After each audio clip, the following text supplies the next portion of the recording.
हे guys, very good evening. कैसे हैं सब लोग? So focus batch costing lecture 29। I welcome you all to ultimate CA YouTube channel. अगर आपने अभी तक चैनल को सब्सक्राइब नहीं किया तो भाई कर लो जल्दी से जल्दी।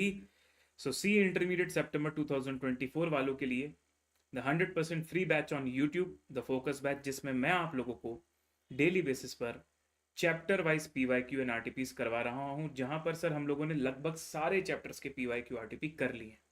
तो ये सिलसिला हमारा 16 जुलाई से चालू हुआ था और आज हम 29वें लेक्चर में आ चुके हैं, back to back, as per our schedule, as per our plan that was decided on day 1।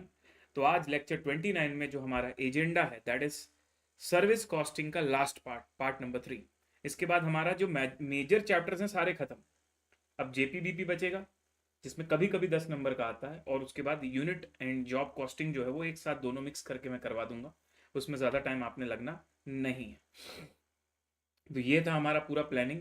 इसके हिसाब से 13 अगस्त को हम लोगों को sir service costing the and करना था, और आज 13 अगस्त है तो आज हम लोग सर्विस कॉस्टिंग को करेंगे दी एंड। और मैं आप सभी को बता दूं भाई कि कल हम जेपीबीपी शुरू करने वाले हैं, तो जेपीबीपी का वन शॉट भी आपका अवेलेबल है। कृपया करके कल के रात के 9 बजे के सेशन से पहले सभी लोग joint product and by product को ज़रूर देख कर आइएगा, ठीक है जी। तो काफ़ी बच्चों के मैसेजेस भी आए हैं, 4-5 बच्चों ने मैसेज किए हैं कल फीडबैक को लेकर। Thank you so much guys. जैसा कि मैंने बोला था कि मैं बोलूँगा तो आधे लोग भी नहीं करेंगे, बट ठीक है, जिन्होंने भी किया थैंक यू सो मच, सलाम एंड जय हिंद। तो जैसा कि बताया मैंने कि अगर आप इस बैच का भरपूर यूज़ करना चाहते हैं, तो जो बच्चे इसे बाद में भी देख रहे हैं, मैं बोलूँगा भाई जिस भी चैप्टर का पीवाईक्यू आरटीपी में करवा रहा हूँ, तो वीडियो में आगे बढ़ने से पहले उस चैप्टर को रिवाइज ज़रूर करना, तो ज़्यादा बेहतर अंडरस्टैंडिंग आएगी। ठीक है जी, cool sir. Okay, volume low आ रहा है आज, चेक करूँ। हेलो हेलो हेलो, लग तो रहा है मेरे को भी वॉल्यूम लो।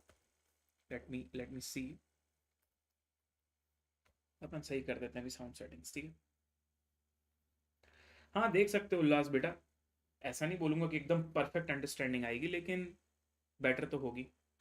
छोड़ा हुआ है तो उससे तो बेटर ही होगा, ठीक है। चलो, तो सर ये वन शॉट रिवीजन कहाँ मिलेंगे? अगर आप इसी वीडियो के डिस्क्रिप्शन पर जाओगे तो आपको एक प्लेलिस्ट मिलेगी वन शॉट रिवीजन की, जिसमें सारे चैप्टर्स के कॉस्टिंग के वन शॉट रिवीजन लेटेस्ट वाले डले हुए हैं, ठीक है जी। चलिए, और डेली बेसिस पर हम जो भी यहाँ पर सॉल्व करते हैं, जो भी क्वेश्चंस डिटेल में करते हैं, सारा का सारा जो है सर आपको अगर देखोगे तो एक ही जगह पर मिल जाना है कि कौन से दिन क्या करवाया था, और उसका हैंड रिटन पीडीएफ भी आप डाउनलोड कर सकते हो। गूगल ड्राइव लिंक जो है उसको बुक मार्क कर लो और यूज़ करो। अगर आपको मेरी टीचिंग स्टाइल पसंद आती है तो please recommend my lectures, my courses to your juniors. Thank you so much. चलिए शुरू करेंगे, लेट्स गेट स्टार्टेड। मैं हूं तैयार, उम्मीद करता हूं आप भी हैं तैयार। जल्दी से बताइए, हाउ इज द जोश everyone? Audio video everything is fine now? Audio भी एकदम हाई आ रहा है, वॉल्यूम भी एकदम हाई है, तो जोश भी एकदम हाई होना चाहिए। यस सर, आगे बढ़िए। तो पहले दिन हमने ये टोल रेट वाला किया था, जिसमें कंसेशन और एग्जेम्प्टेड व्हीकल्स वाली बात आपने करी थी मेरे साथ। कोल माइन का जबरदस्त सवाल हम लोगों ने किया था। उसके बाद सर ये पर वीक वाला सवाल आपने देखा था, जिसमें रनिंग कॉस्ट को और स्टैंडिंग या फिक्स्ड कॉस्ट को अलग अलग दिखाना कंपलसरी था, ठीक है। देख लूंगा शेख भाई, एक एक करके मैसेजेस चेक कर रहा हूं मैं। और फिर हम लोगों ने सर कल लेटेस्ट क्वेश्चंस किए थे, पीवाईक्यू मे 24 है ना, एमसीक्यू वाला। उसके बाद पीवाईक्यू मे 24 एयरलाइन वाला क्वेश्चन किया था आपने, याद होगा आपको। फिर हमने आरटीपी का लेटेस्ट सवाल किया था, दोनों के दोनों एमसीक्यूज। और फिर जैसा कि मैंने बताया कि जो मेन क्वेश्चन आया था आरटीपी लेटेस्ट वाला, वो बिल्कुल स्टडी मैट का कॉपी था। फिर आपने सीएनजी कार, ईवी कार वाला क्वेश्चन मेरे साथ कल किया था। जी हाँ सर। और उसको करने के बाद आई गेस हम लोगों ने कौन सा क्वेश्चन किया था? यस सर, हम लोगों ने उसके बाद ये वाला क्वेश्चन भी किया था, जिसमें होटल के अंदर रेस्टोरेंट और स्विमिंग पूल के जो खर्चे हैं उसको कैसे बांटा जाता है, और वो जो चार्जेस दिए थे वो पर पर्सन दिए थे, पर रूम नहीं दिए थे, ठीक है। Cool sir. और यहां से हम लोगों को आज आगे बढ़ना था। चलिए आते हैं आरटीपी मई 2021। सभी बच्चे ध्यान देंगे, अच्छे से मेरे साथ सवाल को पढ़ेंगे। मैं अब शुरू करने जा रहा हूं, तो सेटल हो जाइए, अटेंटिव हो जाइए, सिंसियर हो जाइए, सीरियस हो जाइए, क्योंकि अब एक जबरदस्त सवाल आपकी स्क्रीन पर आ चुका है। Let's start RTP May 2021 question 9। Here we go. VPS is a public school having 25 buses। बड़ा स्कूल है भाई, 25 बसें इसके पास, each plying in different direction for the transport of its school students। In view of the larger number of students availing of the bus service, the bus work two shift daily in the morning and in the afternoon। इतना पढ़ते ही बच्चों को लगा sir ये तो हमने किया है, स्टडी मैट में सेम क्वेश्चन दिया हुआ है। आई नो दैट, बट इस आरटीपी के सवाल में इन्होंने कोविड का तड़का डाला है। इस सवाल में इन्होंने कोविड का तड़का डाला हुआ है। तो क्या कोविड का तड़का है वो तभी समझ में आएगा जब हम पूरा क्वेश्चन पढ़ेंगे, ठीक है। चलो, तो the buses are garaged in the school, the workload of the student has been so arrange कि सुबह सुबह सीनियर बच्चों को लेने जाती है बस, फिर उनको छोड़ती है, फिर 1 घंटे बाद जूनियर बच्चों को लेने जाती है, फिर उनको छोड़ती है।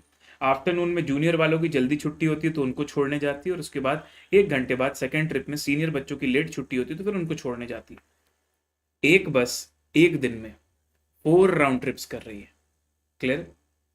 2 सीनियर वालों के लिए, 2 जूनियर वालों के लिए। School is working for 22 days in a month and 2 महीने के वैकेशन है, मतलब मई और जून में स्कूल बंद रहेगा वैकेशन से।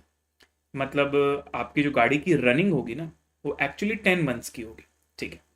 लेकिन जो हम बस की फीस लेंगे बच्चों से, वो साल भर के खर्चों को डिवाइडेड बाय 12 करके पर मंथ बेसिस पर लेंगे। ऐसा नहीं कि मई जून में बस नहीं चल रही तो मई जून में फीस नहीं है, तो ऐसा नहीं करके साल भर का खर्चा को एवरेज आउट करके पर मंथ में लिया जाएगा, ठीक है। अब आपको खर्चों के डिटेल दिया हुआ है। ड्राइवर की सैलरी पूरे 12 महीने पे करनी, सीधी बात है भाई। ड्राइवर भले 2 महीने आपका स्कूल नहीं चल रहा, पर ड्राइवर को तो सैलरी देनी पड़ेगी ना, आप उसको अनएम्प्लॉयड थोड़ी कर सकते हो, ठीक है सर। 12,000 पर मंथ पर ड्राइवर। क्लीनर की salary payable for 12 months 8,000 per month पर क्लीनर, ठीक है। लाइसेंस फी, टैक्सेस एटसेट्रा 8400। इंश्योरेंस प्रीमियम भी पर बस पर एनम, रिपेयर मेंटेनेंस पर बस per annum. Purchase price of each बस दिया है, लाइफ दी है, स्क्रैप वैल्यू दी है, डीजल कॉस्ट दिया हुआ है, मतलब डीजल का रेट दिया है, माइलेज दिया हुआ है, seating capacity of the bus दी हुई है।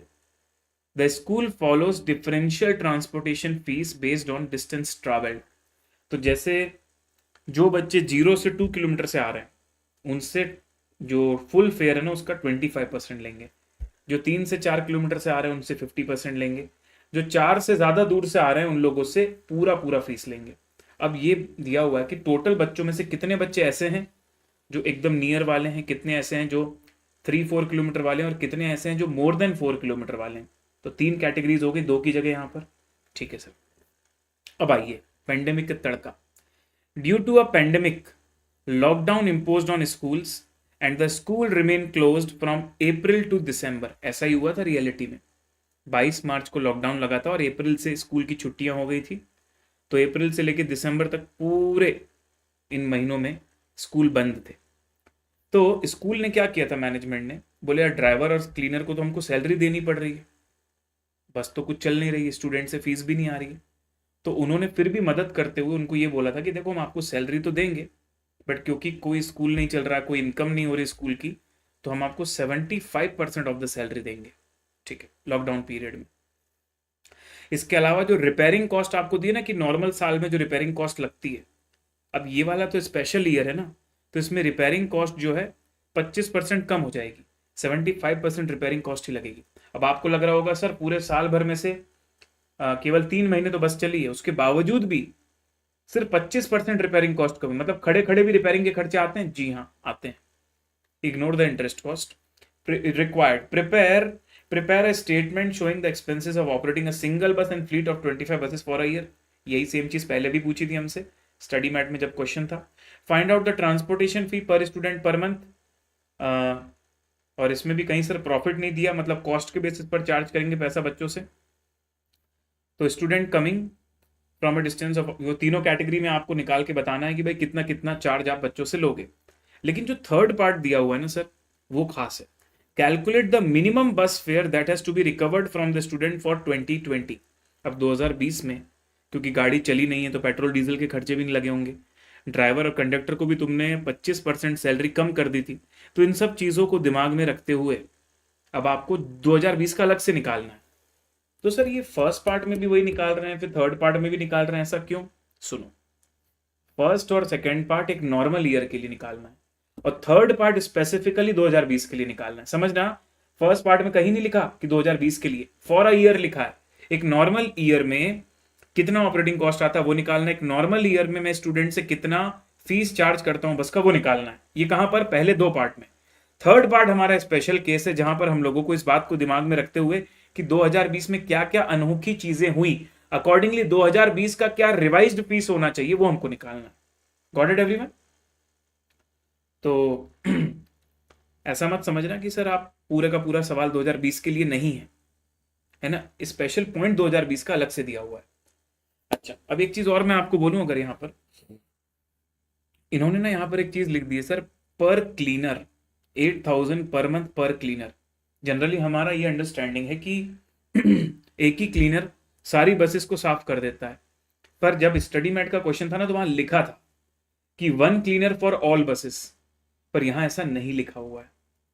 और क्योंकि 25 बसेस हैं, और अगर मैं सैलरी में भी बोलूं तो पर क्लीनर वर्ड उन्होंने लिख दिया है, इससे रीजनेबली क्या अज्यूम करना पड़ेगा हमको, यह समझना पड़ेगा सर कि हर बस का अलग अलग क्लीनर है, क्योंकि पर क्लीनर बोल दिया ना उन्होंने, वरना वो सिर्फ सिंपली लिखता cleaner salary payable 8,000 per month बस, पर उसने पर क्लीनर बोल दिया ना, मतलब नंबर ऑफ क्लीनर्स तो ज्यादा है और कुछ नहीं लिखा हुआ है, तो हम यही मानेंगे कि 25 बस के 25 क्लीनर। अरे भाई साहब, तो ये भी एक स्पेशल पॉइंट है क्वेश्चन का, जो स्टडी मैट से थोड़ा अलग है। ठीक, आइए फटाफट इसको करते हैं सर। आज हम सर्विस कॉस्ट को खत्म करने वाले हैं। 3 आरटीपी के क्वेश्चन हैं हम लोगों को जो आज करने हैं, और तीनों की तीनों तगड़े क्वेश्चन है सर।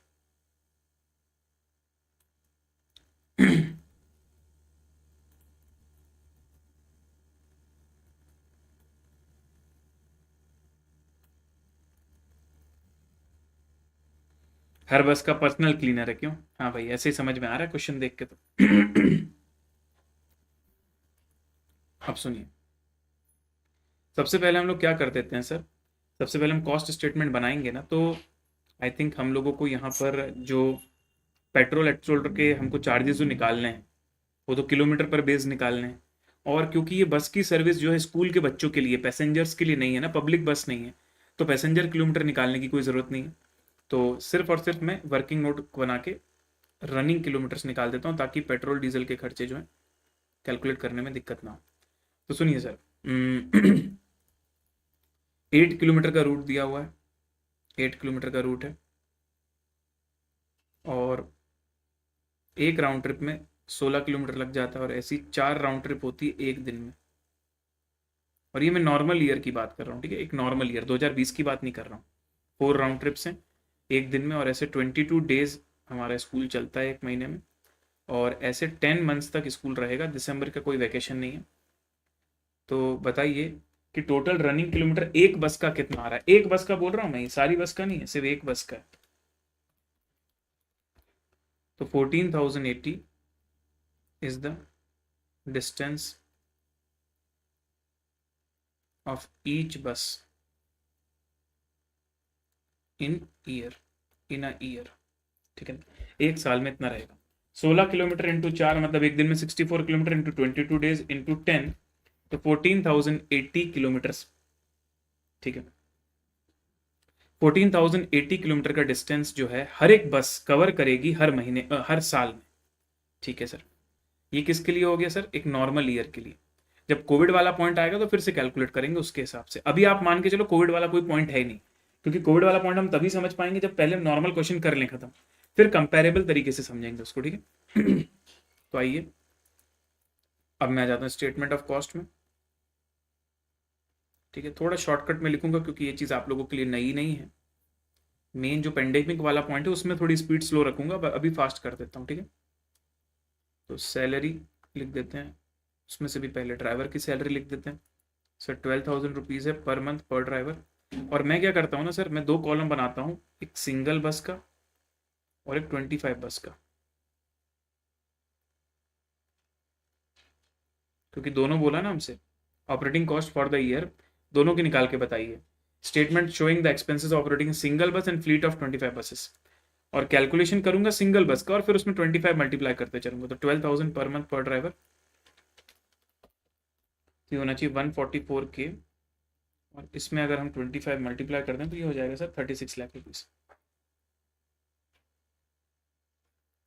उसके बाद सर क्लीनर की सैलरी, तो जैसा कि क्लीनर में अलग से नहीं दिया कि एक क्लीनर सारे के लिए होगा, तो कॉमन सेंस ये बोलेगा फिर कि भाई पर क्लीनर बोलने की वजह से मैं बोल दूं कि हर एक बस का अलग अलग सेपरेट क्लीनर है 96 के,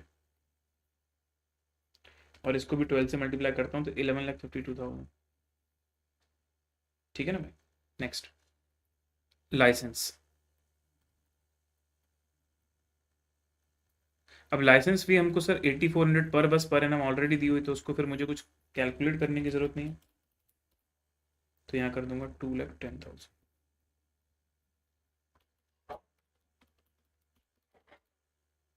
ये 24 लाख आ रहा है क्या?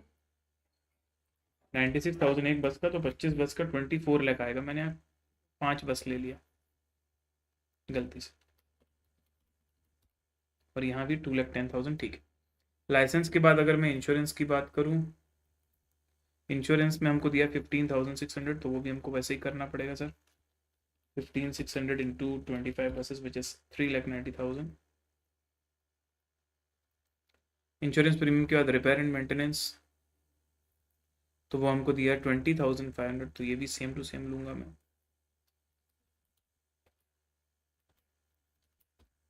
5,12,500।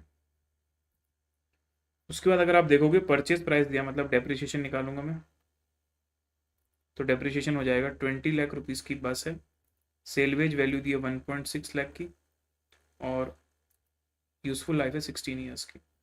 तो 1 ईयर का डेप्रिसिएशन बता दीजिए वन बस का। 20 minus 1.6 divided by 16 years into 1 lakh 1,15,000, तो 25 बस का हो जाएगा 28,75,000 के। ये करने के बाद सर मैं आता हूँ यहाँ पर आपके लिए डीजल वाली चीज़ के लिए, है ना। तो डीजल की कॉस्ट, किलोमीटर हमको पता है, निकाला हमने सर 14,080 किलोमीटर। माइलेज कितना दिया क्वेश्चन में? माइलेज दिया है 5 किलोमीटर में 1 लीटर लग जाता है, और 1 लीटर का प्राइस है 78.5 रुपीज़। चलिए भाई, एक बस का बता दीजिए साल भर का डीजल का खर्चा क्या आएगा सर? 221,056 इंटू 25 विच इज 55,26,400, ठीक है ना।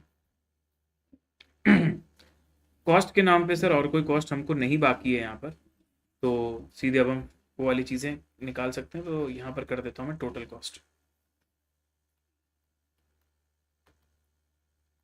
जल्द से जल्द ग्रैंड टोटल करिए।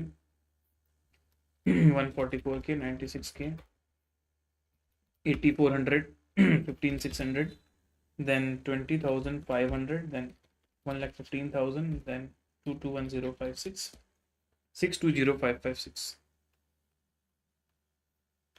into 25, तो 1,55,13,900, क्योंकि टोटल कॉस्ट, ठीक है। बस ये निकालना था पहला पार्ट, तो पहला पार्ट चेक कर लो भाई। 62,556,155,13,900 बराबर है सर, कोई प्रॉब्लम नहीं। अब सेकंड पार्ट में जाना है, तो आपको तो पता है सर, सेकंड पार्ट में जाने के लिए हम लोग इक्विवेलेंट यूनिट्स का यूज़ कर सकते हैं ना, वर्किंग नोट भी बना सकते हैं, दोनों तरीके हैं। तो सबसे पहले ना नंबर ऑफ स्टूडेंट्स का कैलकुलेशन करते हैं। तो मैं बोल देता हूँ sir, range of distance 2 kilometre वाले, 4 किलोमीटर वाले और 8 किलोमीटर वाले, कितने बच्चे हैं सर? जैसा कि आपको पता है कि टोटल आपके पास कितने बच्चे हैं? 100। 50 सीटर गाड़ी है ना, कि नहीं 40 सीटर गाड़ी है, तो 80 बच्चे हैं टोटल। पहले तो इस बात को समझो आप कि टोटल आपके पास 80 बच्चे हैं। सर कैसे पता आपको? 40 सीनियर 40 जूनियर, इन्हीं 80 बच्चों से एक बस का खर्चा हमें कवर करना है। ध्यान से सुनो, हमारे पास केवल 40 40 80 बच्चे हैं, 40 सीनियर 40 जूनियर, और इन्हीं बच्चों से हमको कवर करना है पूरा पैसा। अब इन 80 में से कितने ऐसे हैं जो इस कैटेगरी के हैं? तो सर 80 इंटू 15% बता दो कितना हो जाएगा? 12। फिर 80 इंटू आई गेस 30% है, तो 24, और बाकी बचा हुआ हो जाएगा हमारा 80 माइनस 12 माइनस 24, 44, ठीक है, 55%। अब सुनो, इक्विवेलेंट फुल फी स्टूडेंट, फुल फी, इक्विवेलेंट फुल फी।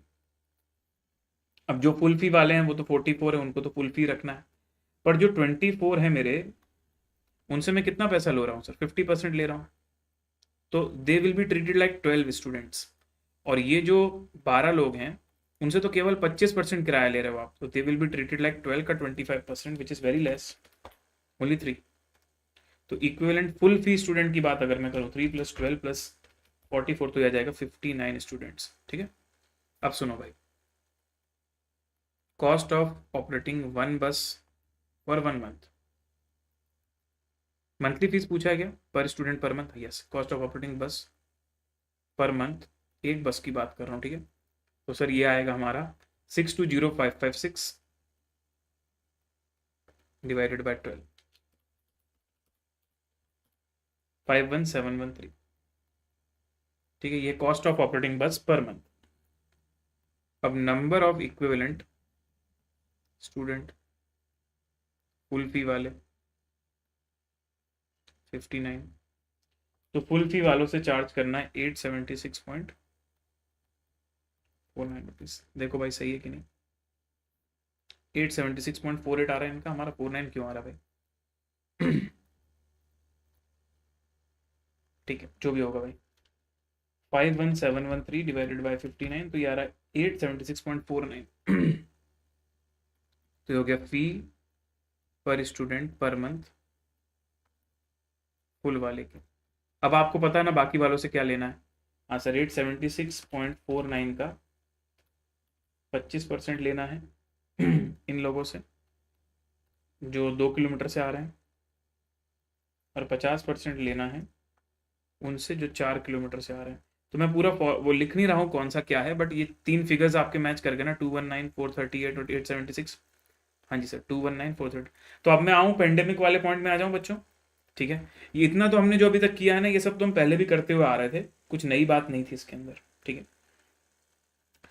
अब बोल रहा है पेंडेमिक में मिनिमम बस फेयर कितना चार्ज होना चाहिए ये बताइए। तो मैं सबसे पहले आता हूँ पार्ट नंबर 3 में, और पार्ट नंबर 3 ना मैं सबसे पहले निकालता हूँ कैलकुलेशन ऑफ डिस्टेंस इन 2020। पहले तो ये बताइए 2020 में डिस्टेंस कितना कवर होगा गाड़ी का। तो सर 2020 की अगर हम बात करें डिस्टेंस कवर करने की, तो जनवरी से लेके मार्च तक बस, तो 64 किलोमीटर एक दिन में, ऐसे 22 डेज हमारी बस चलती है, and that will be done for 3 months only.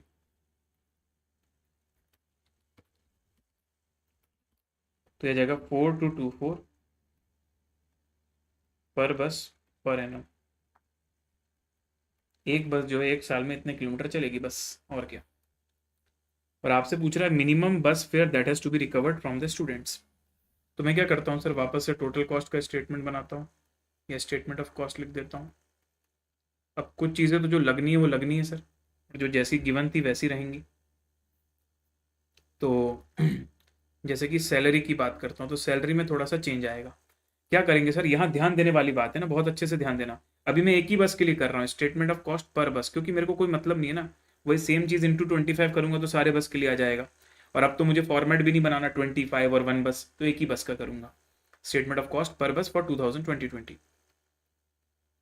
अब सुनो, सैलरी में अगर मैं बात करूं सर, तो 12,000 रुपये हम पर मंथ दे रहे हैं पहले 3 महीने के लिए। जब कोविड नहीं आया तब आप थोड़ी सैलरी उसकी कम कर रहे हो, लेकिन जब कोविड आ गया और जब स्कूल पूरी तरह बंद हो गया, तो उन 9 महीने में आप उसको पूरी सैलरी नहीं दोगे। कितनी सैलरी दोगे, क्या बोला था आपने? 75% ऑफ देयर सैलरी उनको मिलेगी। बताओ भाई कितना होता है?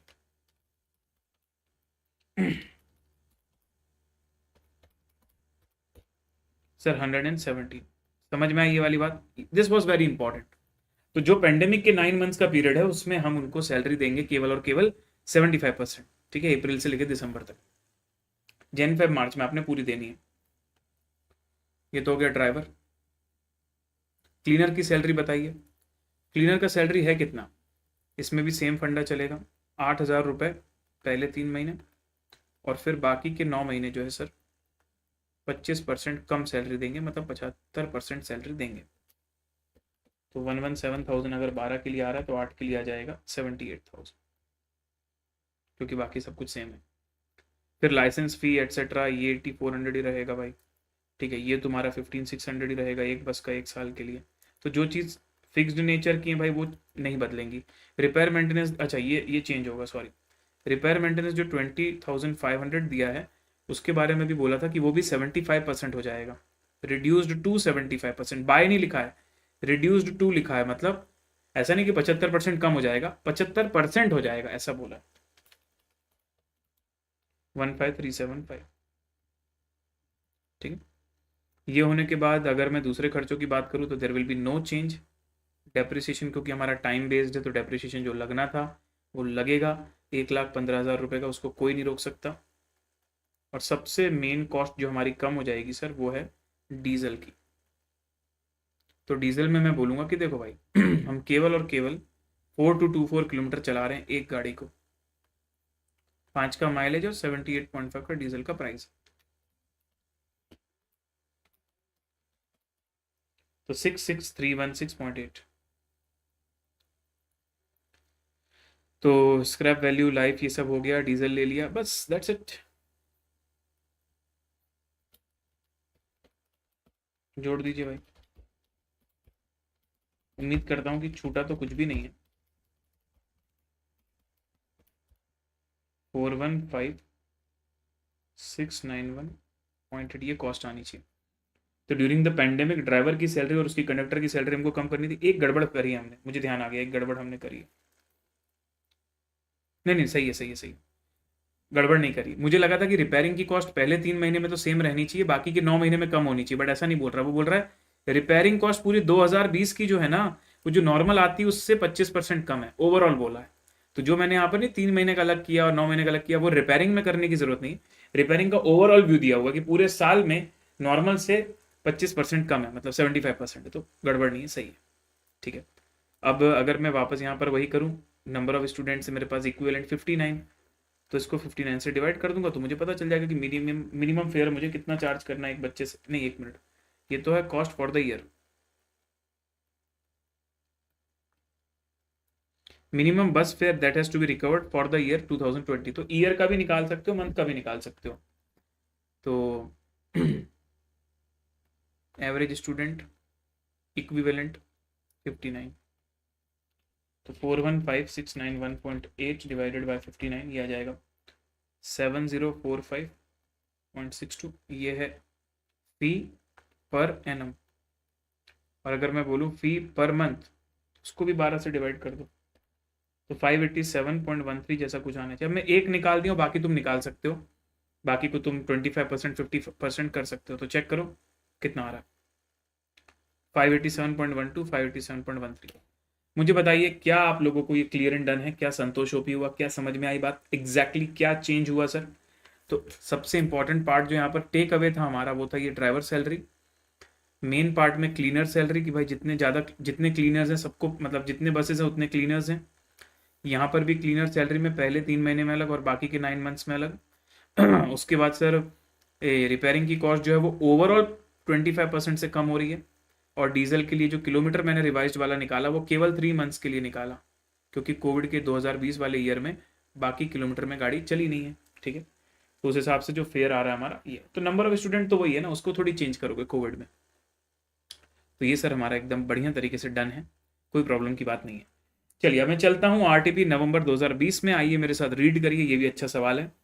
एक ट्रांसपोर्ट कंपनी है जिसके पास 20 व्हीकल्स हैं। ठीक है, 5 व्हीकल है 9 टन कैपेसिटी वाले, अकॉर्डिंगली 6 व्हीकल्स 12 वाले। उसके बाद भाई ये कैप्शन कहाँ से आ रहा है?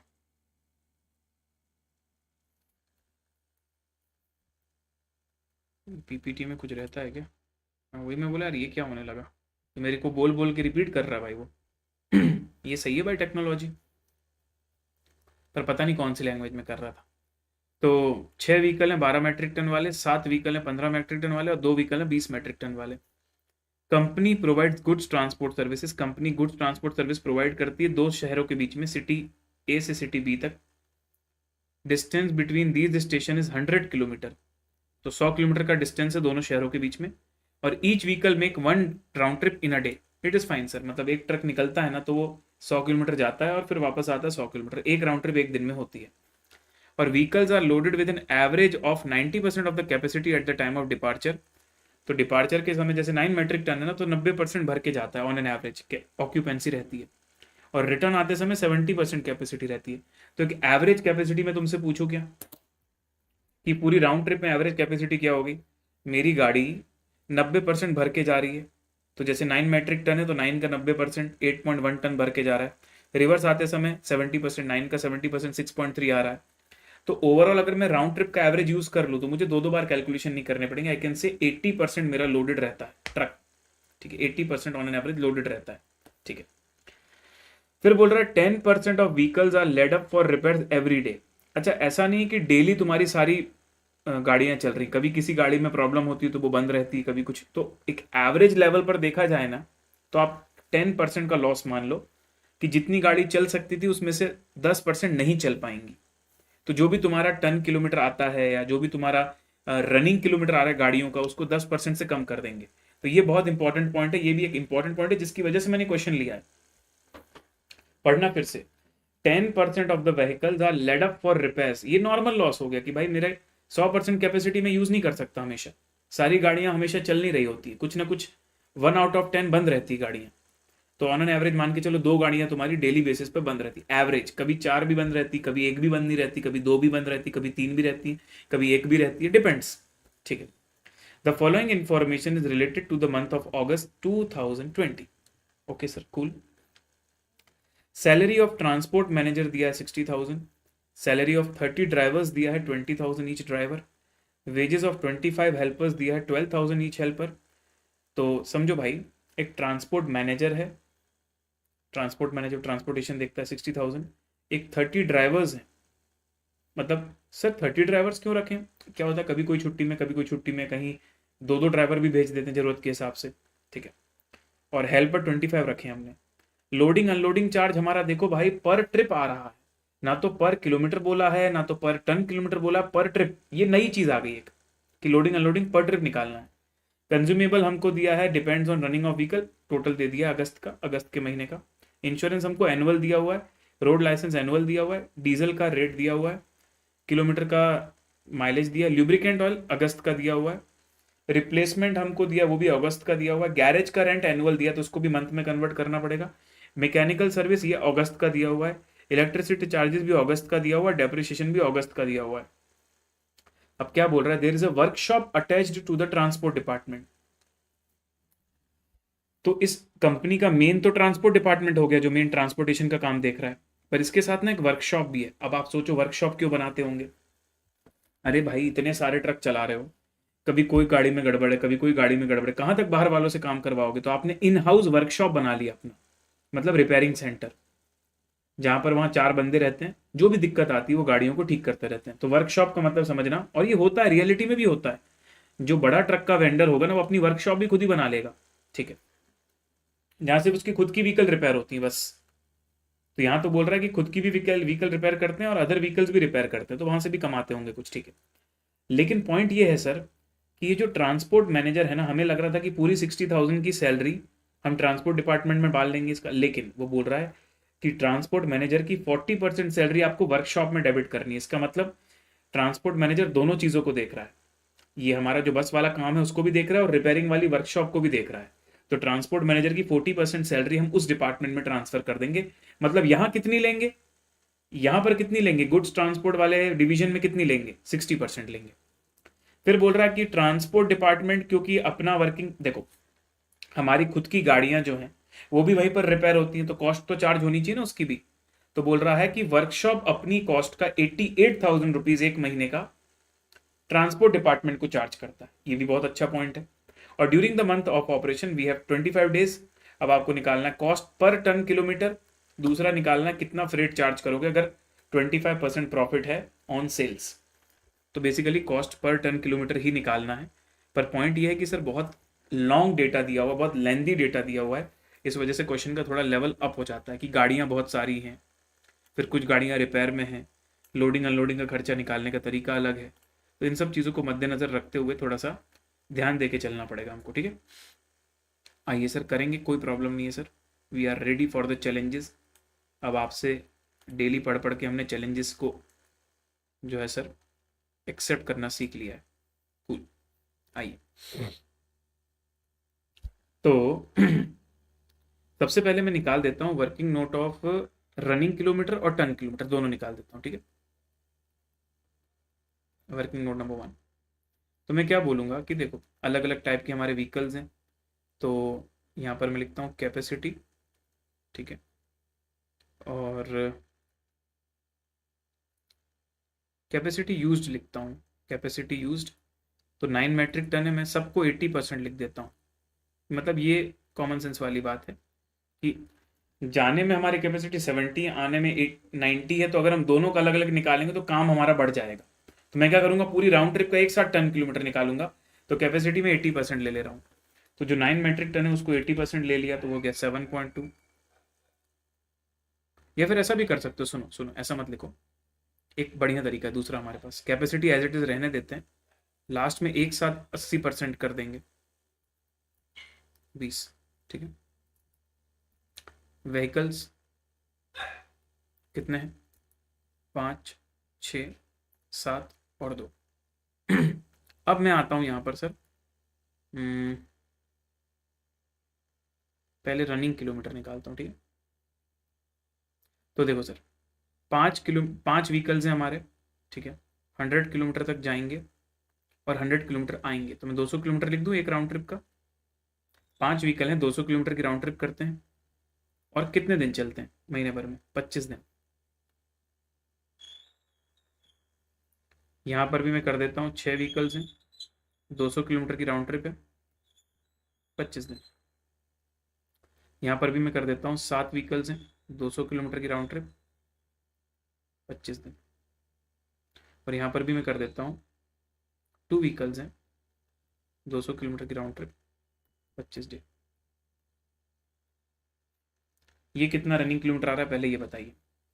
तो 200 इंटू 25 है सर, 5000 किलोमीटर आता है। इसको मैं नंबर ऑफ व्हीकल से मल्टीप्लाई कर दे रहा हूँ, 6 5 11 7 18 और 2 20 इंटू 20, तो ये आता है सर 1,00,000 किलोमीटर। लेकिन अब सुनिए, इफेक्टिव रनिंग किलोमीटर क्या आएगा सर, ऑन एन एवरेज। ये तो आपने फुल कैपेसिटी में लिया, 1,00,000 किलोमीटर तो फुल कैपेसिटी में लिया है एक महीने का, पर ऑन एन एवरेज सर हमारी 10% ट्रक्स तो अवेलेबल ही नहीं होते ना जाने के लिए। Oh, so that is the important thing we need to take care of, कि उस हिसाब से देखा जाए तो 90,000 किलोमीटर ही हम चल पाएंगे। Are you guys getting me, क्या कहना चाहता हूं मैं आपसे। हाँ जी सर, तो ऑन एन एवरेज इतना ही हमारा हो पाएगा सर। अच्छा, दूसरी चीज,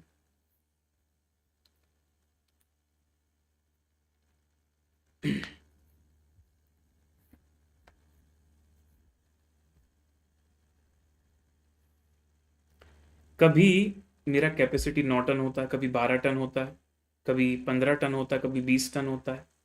तो या तो मैं हर एक का टन किलोमीटर निकाल दूं, ठीक है, या तो फिर एक साथ सबको मल्टीप्लाई कर दूं। तो मुझे लगता है एक साथ करूंगा तो बच्चे कंफ्यूज हो जाएंगे, पूरा टन किलोमीटर निकाल देता हूँ।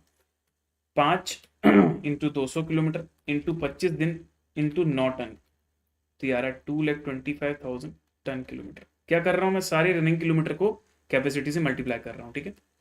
6 इंटू 200 इंटू 25 इंटू 12, तो 3,60,000। कोई बात नहीं बेटा, अपन समझने में इजी पड़ता है ये वाला। 7 इंटू 200 इंटू 25 इंटू 15 टन की कैपेसिटी है, और 2 इंटू 200 इंटू 25 इंटू 20 टन की कैपेसिटी है, तो 2,00,000। ये भी मेरा फिगर ना ग्रॉस वाला निकलेगा, इसमें भी मुझे थोड़ा सा वो लेना बाकी है।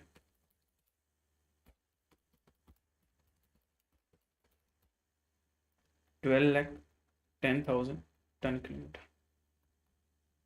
पर इफेक्टिव टन किलोमीटर निकालूंगा तो सर इसके अंदर दोनों चीज़ों का इफेक्ट आएगा। सर कौन सी दोनों चीज़ों का इफेक्ट आएगा, देखो 12,10,000 जो आपका निकला है ना फुल कैपेसिटी में, कि पूरी कैपेसिटी में आपका ट्रक चल रहा है, दूसरा डेली चल रहा है, कोई भी गाड़ी बंद नहीं हो रही, जबकि ऐसा है नहीं सर। तो 10% इफेक्ट तो आपका चला जाएगा गाड़ियां बंद होने का। और जैसा कि आपको पता है कि 70 और 80% है जाने और आने में, सॉरी 70 और 90% का कैपेसिटी यूटिलाइजेशन। तो ऑन एन एवरेज 80% कैपेसिटी ही यूटिलाइज रहेगी टन्स की। तो टन्स का एक साथ इफेक्ट दे दिया 80% का, तो 12,10,000 इंटू 90% इंटू 80%।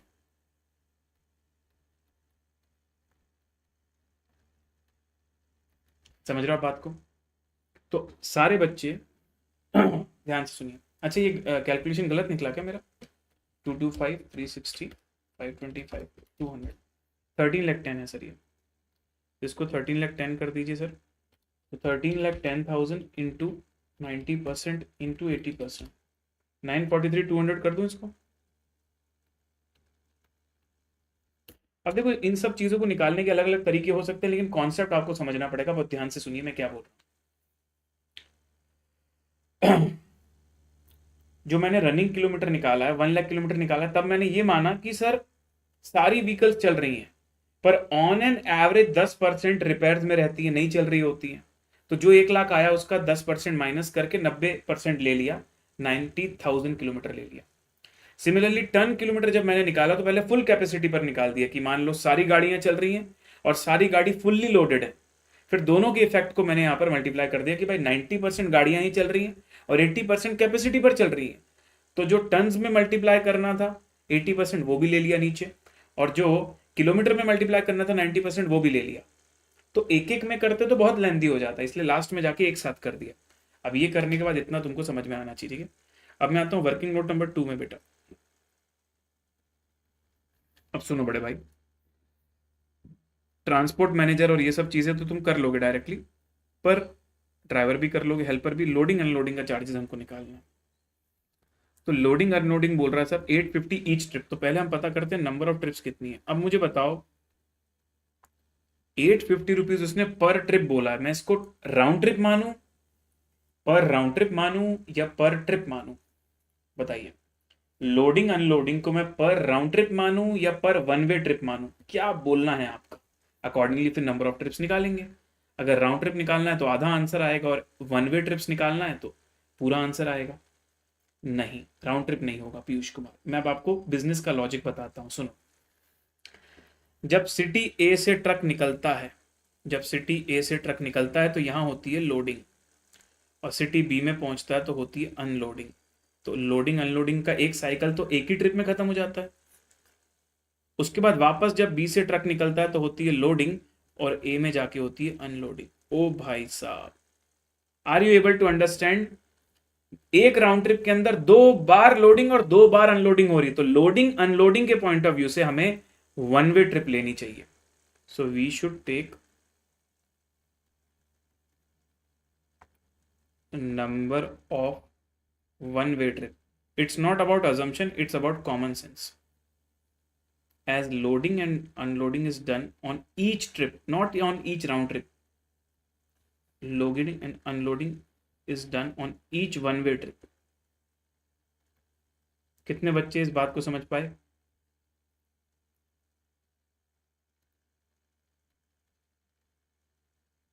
बिजनेस सेंस वाली बात थी, ठीक है। तो सुनिए सर, मैं ऐसा बोल सकता हूं कि दिन में हम 2 ट्रिप मारते हैं, ठीक है सर, 2 ट्रिप मारते हैं दिन में। और ऐसे कितने दिन है महीने में? 25 दिन है। मतलब एक ट्रक की बात अगर मैं करूं, पर ट्रक की बात करूं, तो मेरा जो पर ट्रक है, पर ट्रक वो एक महीने में 50 ट्रिप्स मार सकता है। एक दिन में 2 बार, एक बार जाना और एक बार आना होता है ना, तो 50 ट्रिप्स हो जाती है एक ट्रक की। और ऐसे मेरे पास 20 ट्रक्स हैं, पर उन 20 ट्रक्स में से 10% से डाउन रहते हैं, मतलब हमेशा चल नहीं रहे होते। अच्छा, तो यहां पर भी तो वो वाली चीज कंसिडर करनी पड़ेगी सर कि 50 ट्रिप्स लग रही है एक ट्रक की, ऐसे 20 ट्रक हैं लेकिन उसमें से 10% डाउन है, तो 900 ट्रिप्स आना चाहिए। बताइए सारे बच्चे, क्या 900 ट्रिप्स वाली बात समझ में आई? और क्यों मैंने लोडिंग अनलोडिंग के पॉइंट ऑफ व्यू से राउंड ट्रिप ना लेते हुए सिंगल ट्रिप्स को हर एक ट्रिप माना है? आप लोगों के कमेंट्स क्यों नहीं आ रहे मेरे पास? अटक गया क्या कुछ? क्यों भाई, नहीं समझ में आ रहा क्या? आप लोग रिप्लाई नहीं कर रहे? मैं थोड़ा कंफ्यूज हूं इस वजह से। 850 ईच ट्रिप।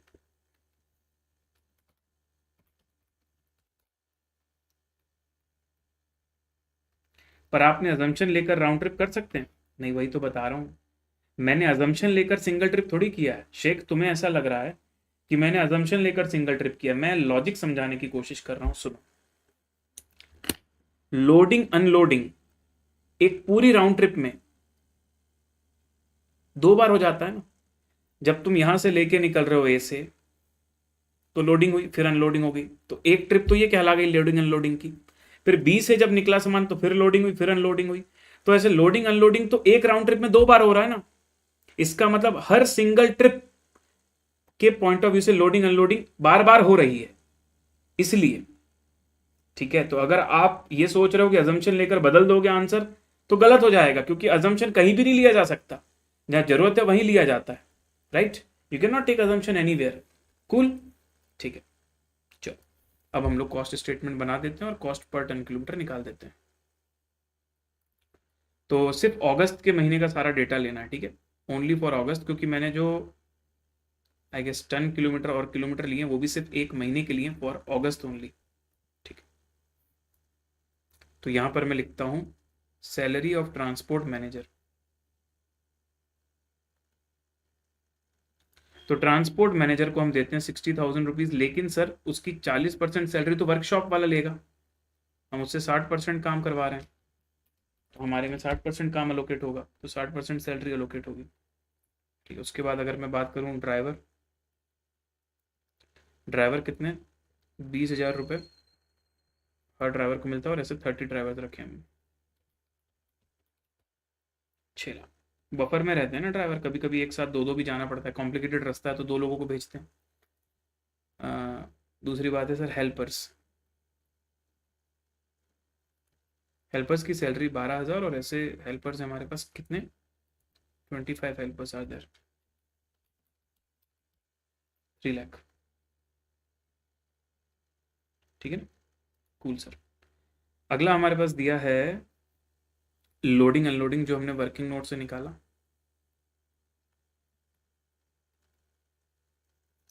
तो लोडिंग अनलोडिंग एक महीने का आ रहा है 765। उसके बाद कंज्यूमेबल 135, ये महीने का ही दिया हुआ है, तो इसमें डिवाइडेड बाय 12 करने की कोई आवश्यकता नहीं है।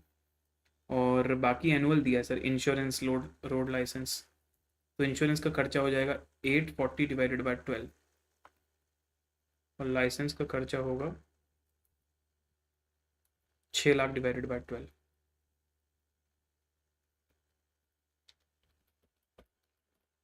$70K, 50,000।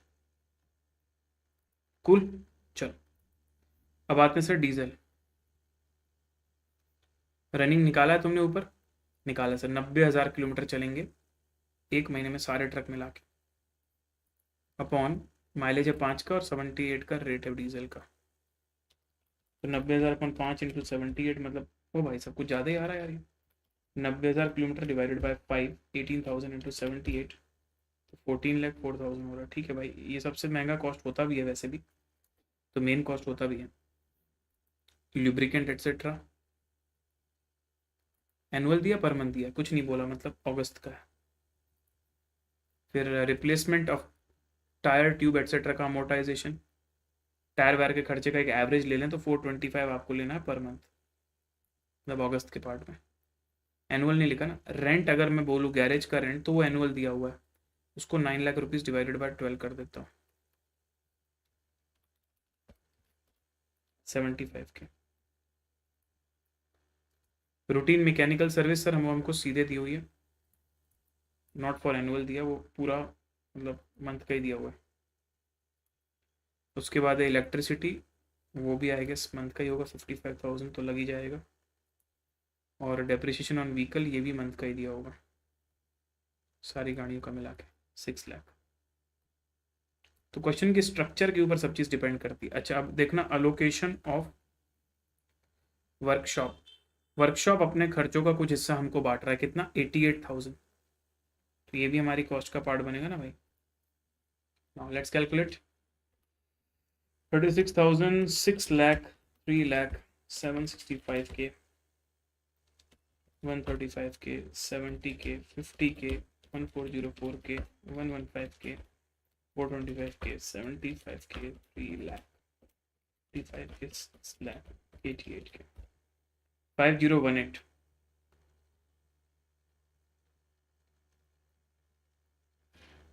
प्रेसिडेंट को देखो रे शेख भाई, तुम रोते काय को इतना। ठीक है, तो अब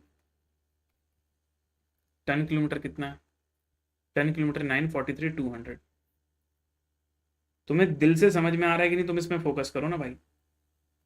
मैं बैठा हूँ ना यहाँ, बिना समझाए तो जाऊँगा नहीं। तुम्हें पता ही है, लेट हो जाएगा तो लेट भी कर लूँगा, क्या दिक्कत है भाई, होने दो लेट। क्या कर सकते हैं जीवन में, हो जाता है, हर चीज़ अपने प्लान के हिसाब से नहीं चलती, थोड़ा बहुत स्ट्रेच आउट करना पड़ता है अपन को जीवन में। तो एकदम मैच करा है सर। 5018,000 943 200 का टोटल टन किलोमीटर, 5.32 रुपये हमारा आ रहा है कॉस्ट पर टन किलोमीटर। ठीक है, चलो। क्या मज़ा आया भाई, छोटी छोटी चीज़ें, अच्छी अच्छी चीज़ें थी सवाल के अंदर। ओवरऑल देखा जाए तो फुल पैकेज था, 2-3 पॉइंट नए देखने को हमको यहाँ पर मिले। तो क्वेश्चन नंबर 11 मैं करता हूँ डन। अब हम लोग जाते हैं सर आखिरी सवाल में, आरटीपी नवंबर 2019। 2019 के आरटीपी की बात करूं बेटा तो ये टफ नहीं है, ये आप लोग खुद कर सकते हो। सिर्फ और सिर्फ मैं आपसे एक बात पूछना चाहूंगा यहाँ पर, जो कि मैं आपका टेस्ट लेना चाहता हूँ। एक कॉस्ट ना यहाँ पर ऐसे दी हुई है, देखो, the maintenance cost and total distance travelled during the last 2 years. वो दिया हुआ आपको पिछले 2 साल में जो मेंटेनेंस का खर्चा हुआ है ना, ईयर 1 में और ईयर 2 में वैसे दिया हुआ है। तो इस साल में अगर आपको मेंटेनेंस का खर्चा निकालना है तो इस साल का किलोमीटर लोगे, मैं यहाँ पर किलोमीटर लिख दूंगा, तो आप मेंटेनेंस कॉस्ट कैसे निकालोगे, क्या मुझे कोई बताएगा? आपको क्लू मिल जाएगा भाई देख के। आपने कई चैप्टर में ये लॉजिक को यूज किया, बजट में, मार्जिनल में, कई जगह यूज किया इस लॉजिक को। सर हमारे पास इंक्रीमेंटल डिस्टेंस दिया और इंक्रीमेंटल मेंटेनेंस कॉस्ट दिया, इससे हम इसका वेरिएबल पोर्शन अलग निकाल सकते हैं और फिक्स्ड पोर्शन अलग निकाल सकते हैं। Do you understand that? Do you understand that? Oh yes sir, we got it sir. तो आरटीपी नवंबर 2019, इसको मैं पूरा तो नहीं करवा रहा, लेकिन अगर मैं आपसे बोलूं कि मेंटेनेंस एंड जो मेंटेनेंस कॉस्ट हमको दी है सर, वो एक्चुअली सेमी वेरिएबल नेचर की है। तो कितना वेरिएबल पोर्शन आएगा इसका? 138 150 माइनस 135 525, मतलब 2625 की एक्स्ट्रा कॉस्ट लगती है जब कितना किलोमीटर एक्स्ट्रा हो जाता है? 3500। तो पर किलोमीटर आपको पता चल जाएगा कि इसका वेरिएबल पार्ट कितना है, 0.75 पर किलोमीटर। ये हो गया वेरिएबल कॉस्ट। उसके बाद फिक्स्ड कैसे निकालोगे सर? कोई भी एक ले लो, मान लो ईयर 1 ले लेता हूं मैं। तो ईयर 1 में जो मेरी टोटल वेरिएबल कॉस्ट होगी वो जाएगी 0.75 इंटू 160 राइट। तो ये कॉन्सेप्ट आपको रिवाइज करवा रहा हूँ, ये कॉन्सेप्ट आप पहले से जानते हो। और टोटल कॉस्ट कितनी दी हुई है सर? टोटल कॉस्ट दी है 138 150। क्या मुझे कोई बताएगा what is the fixed cost? अगर फर्स्ट ईयर में टोटल कॉस्ट है 138 150, जिसमें से कि 120 150 तो मेरा वेरिएबल में आ गया, तो 18,000 रुपये मेरी फिक्स्ड कॉस्ट होगी। अब जो भी इस पर्टिकुलर क्वेश्चन में जो भी टोटल किलोमीटर तुम्हारा आ रहा है, जितना भी डिस्टेंस तुमने ट्रैवल किया है, उस डिस्टेंस पे 0.75 मल्टीप्लाई करना तो वेरिएबल कॉस्ट आएगा, और उसमें 18,000 जोड़ देना तो फिक्स्ड आएगा। क्या ये वाला पार्ट आप सब समझ गए हो? अच्छा, एक और चीज पूछता हूँ इस सवाल में आपसे, ये भी हम कर चुके हैं दूसरे सवाल में। The truck run loaded with the goods and return empty. ध्यान देने वाली बात, जो हमारा ट्रक है वो जाते समय लोडेड रहता है लेकिन रिटर्न के समय एम्प्टी रहता है। तो जब आप सिर्फ किलोमीटर निकाल रहे हो ना, तो ऑनवर्ड और रिटर्न दोनों लोगे। अगर आप केवल किलोमीटर निकाल रहे हो तो ऑनवर्ड प्लस रिटर्न दोनों लोगे, क्योंकि पेट्रोल तो आने जाने दोनों में लगता है। लेकिन जब आप टन किलोमीटर ले रहे हो तो ओनली ऑनवर्ड लोगे। क्या ये हमने सीखा हुआ है? 2-3 क्वेश्चन में सीखा हुआ है सर ये वाली चीज। तो जब गाड़ी एम्प्टी रहती है तो टन्स को काउंट नहीं कर सकते ना, तो टन किलोमीटर में सिर्फ ऑनवर्ड्स लेंगे, रिटर्न की जर्नी का नहीं लेंगे। ठीक है, बाकी सब कुछ बहुत ही सिंपल है और आराम से आप इसको कर सकते हो, कोई भी दिक्कत नहीं है। अच्छा, सेकंड क्वेश्चन का पार्ट 2 रिक्वायरमेंट देखो। कॉस्ट पर किलोमीटर रन बोल रहा है, पर टन किलोमीटर नहीं बोल रहा, पर किलोमीटर बोल रहा है। हालांकि इसका कोई सेंस नहीं है, बट फिर भी उन्होंने पर किलोमीटर हमसे कॉस्ट पूछी है।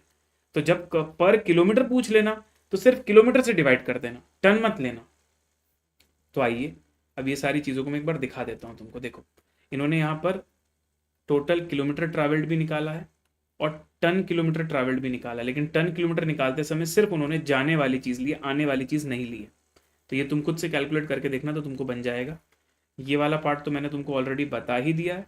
और क्वेश्चन की रिक्वायरमेंट का जो पार्ट 2 है उसमें देखो क्या बोला उसने, कॉस्ट पर किलोमीटर।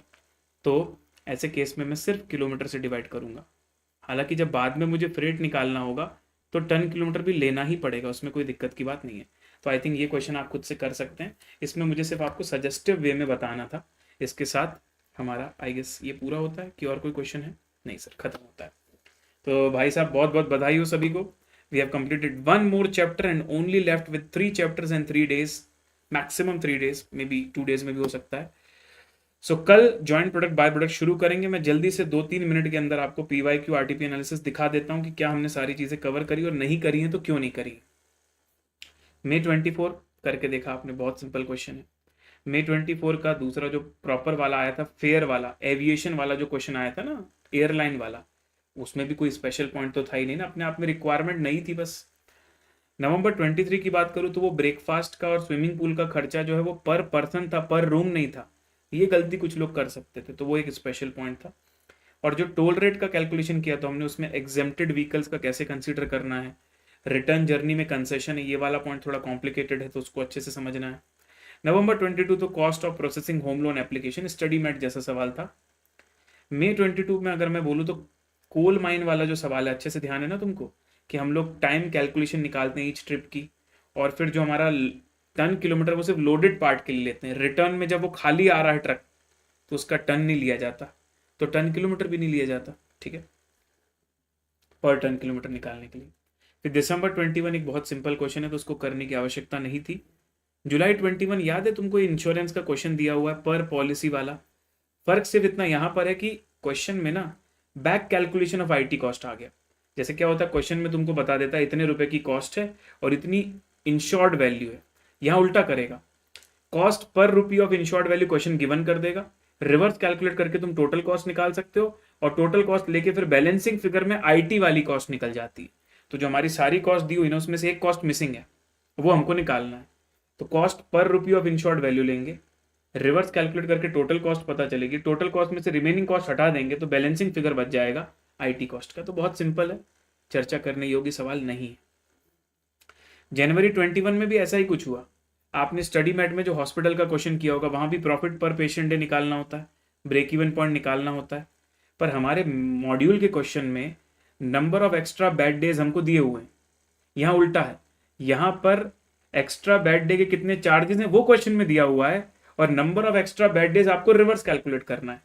तो जो स्टडी मैट में था उसका जस्ट अपोजिट दे दिया। स्टडी मैट में एक्स्ट्रा रूम डेज दिए हुए हैं, उसमें चार्जेस मल्टीप्लाई करके एक्स्ट्रा बेड के चार्जेस आते हैं। यहाँ उल्टा है, एक्स्ट्रा बेड के चार्जेस ऑलरेडी गिवन है और रिवर्स कैलकुलेट करके हमारे पास वो चीज आती है, ठीक है ना। नवंबर 20 बहुत सिंपल क्वेश्चन। नवंबर 19 lighting charges, room attendant wages. Sir ये तो स्टडी मैट में हो रखा है, फिर आपने ऐसा क्यों लिखा है यहाँ पर?